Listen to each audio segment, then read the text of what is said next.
Hello, thanks for joining us here in Brussels. I'm standing outside the European Commission building here. Not a lot going on. It is the weekend after all. This is the first day of a new month. It is the start of a new era, though, in terms of Britain's relations with the European Union. No longer will British officials be marching into buildings like this to have their say over day-to-day business or future policy of the European Union.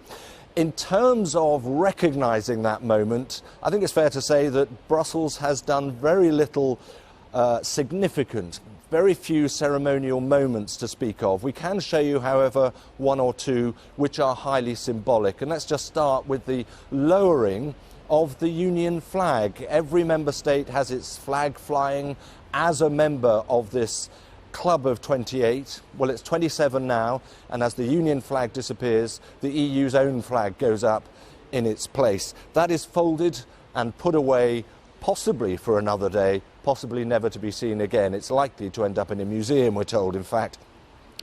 Added to that, the British government also has to make one or two changes. They have an office which is known locally here as UKREP. It's the UK's representative to the European Union. Well, they don't have that position anymore. So the plaque has been removed, and in its place a new plaque. It's called UKMIS, which stands for the UK's mission to the European Union. And the mission now, of course, is to rebuild, is to create a new arrangement, a new understanding between these two blocks as to how they can work together in the future and how they can maintain, as far as possible, the sort of valuable relations and business that serve both of them. Massive challenge. As I say, that job kicks into play on Monday to a large extent. The EU, the Commission, can lay out its sort of strategy for doing that. Other than that, pretty quiet here. Very different, though, in the UK, in particular in London, but across the country. People were getting out, staying up, seeing how this dawning of a new era just might look, as John Maguire found out. They had come to Parliament Square from far and wide, from the north, from Teesside, and from the south. I've come from Brighton. To witness what the rally's star attraction called the greatest moment in modern British history. We should celebrate the fact that, freed from the constraints of the European Union, we once again will be able to find our place in the world. To be independent, to be free to make our own trade rules, our own laws, our own trade laws, who we trade with, is supremely important for me as a Briton. Did you ever doubt that tonight might happen? Oh yes, you bet. Right. We said that at times in those dark days that it would be a miracle if we got Brexit, and I think it is some sort of miracle that we have got Brexit. So you've come all the way down from Teesside to London, especially for tonight? Yes. Tell me why. Because it's a momentous time in history, really, for the country. And it's worth celebrating, and I wanted to be part of that. Big Ben's Brexit bongs hadn't materialised. Instead, clocks, both digital and famously analogue, were projected onto 10 Downing Street. While outside the Palace of Westminster, they partied like it was 2020. Well, that is it. Brexit. The giant screens declare in red, white and blue, we're out. 11 o'clock on the 31st of January 2020. One, of course, for the history books, but really it's the future that will determine whether or not this was the right call. Of course, not everyone celebrated. Some commiserated. This was Oxford. Are we proud to be Europeans?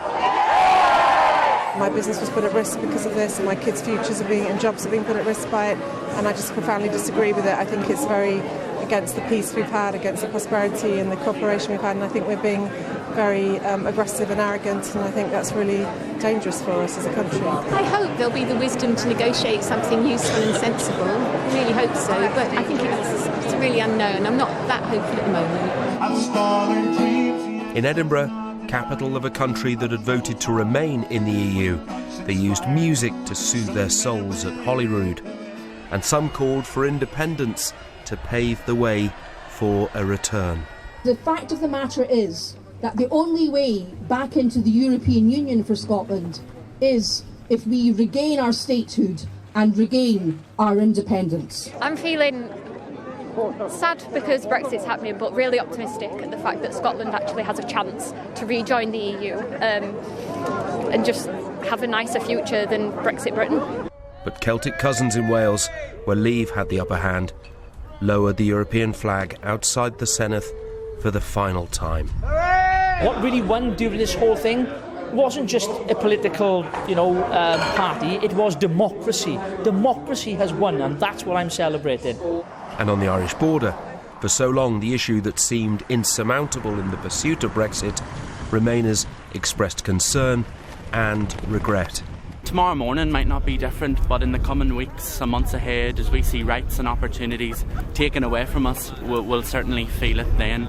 Leave supporters in Parliament Square were told we would still be friends with the people of Europe despite leaving the Union. Meanwhile, a conciliatory message was emblazoned across the white cliffs of Dover, the face we still show to continental Europe, even if, from now on, so much of our relationship has changed.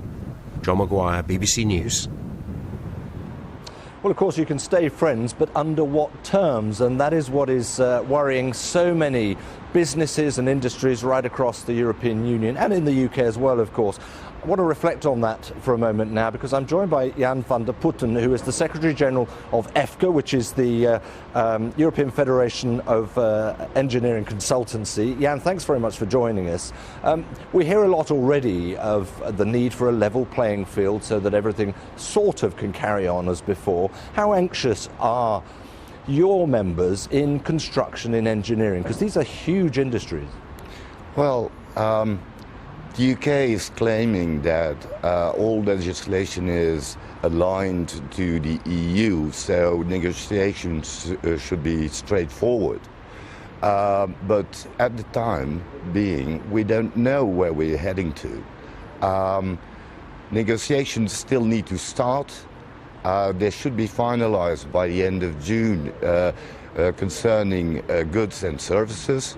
But for the time being, we're in limbo, so we don't know whether that will stay aligned.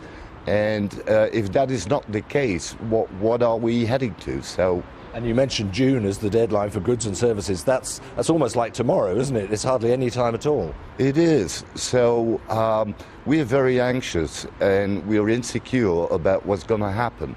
Nonetheless, we will stay supportive of the British industry, our colleagues over there, and we will try to work on as nothing ever happened. But what impact does that uncertainty have on engineering consultancies, on constructors across Europe, in terms of the way in which they look at potential business in the UK, maybe? Well, political stalemate is always bad news for the economy. We don't know what the investments will be and how future tax rules will come up and so on and so forth. So there are more questions than answers. It's a very regulated industry as well, of course, so these things aren't just nice to have, they're critically important. We're moving into a new era as well, aren't we, in terms of what they call the Green Deal here in the EU. You've got a lot of other things to bother about in any case. Well, yes, that political stalemate also hampered the regular agendas, like, for example, the circular economy, innovative procurement, the Green Deal, so digitization of the construction industry, you name it. There are so many issues. So we hope that we can continue working as before, but we don't know for the moment. Yeah, it's another era of uncertainty. Yeah, and we're going to have to leave it there. Thank you very much indeed, though, for just getting an insight into what industry and business once again has to worry about. Let's just focus for a moment on the Brexit deal as such. You will probably recall over the course of the last 3 years that the situation with Ireland, with the border between Northern Ireland, part of the UK, and the Irish Republic, has been critically important, very contentious. Well, Emma Vardy was on the border at the moment of departure. Well, all of a sudden, this invisible geographical line takes on a great new significance. This, where I'm standing, is now the new land border between the UK and the EU. There was no great fanfare, no singing. A small band of protesters gathered here to mark the moment. To the eye, of course, nothing will change, but it will have implications for thousands of businesses across the island. Now, keeping this border open was always such a difficult part of those Brexit negotiations.